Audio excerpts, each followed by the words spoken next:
Key concert controversy. Mariing pinabulaanan ni Rabia Mateo ang kumakalat na akusasyon sa kanila ng nobyo niyang si Jeric Gonzalez nang manood sila sa concert ng South Korean singer-actress na si IU. Noong June 1, 2024, dinanap ang 2024 ay Here World Tour Concert in Manila sa Philippine Arena, sa Bulacan, na dinaluhan ng libu-libong Pinoy uenas, tawag sa fans ni IU. Kabilang sina Rabia at Jeric sa nanood ng nasabing concert. Ngunit ang masaya nilang concert experience ay nabahira ng intriga nang may isang fan account sa Facebook ang nag-post ng blind item tungkol sa diumanoy isang beauty queen na may boyfriend na aktor na biglang pumasok sa concert venue ni IU nang walang maipakitang ticket.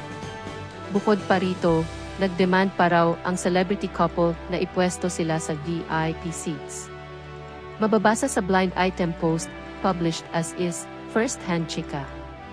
Si Nech IT na magjawang aktor at beauty queen ang biglang nag-entrance sa concert ni IU at gustong manood kahit hindi naman daw nagbayad.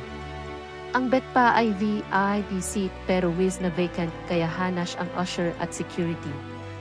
Usher be like, wala ba silang pambili ng ticket?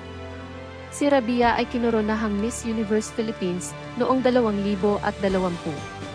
Mabilis na nag-trending ang nasabing post, kung saan marami sa ibang fans ni IU ang nanggalaiti sa umano'y VIP treatment sa dalawa gayong sila ay nahirapan sa pag-secure at pagkuha ng ticket.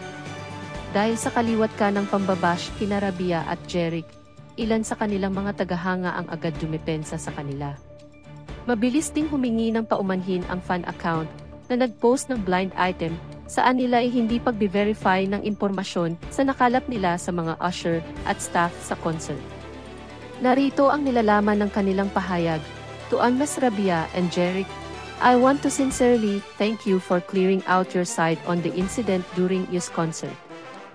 I deeply apologize for all the damage this may have caused you. As per your clarifications, you personally bought the tickets and didn't demand them for free. It also came to our knowledge that many other fans had the same experience of having a duplicate ticket seats.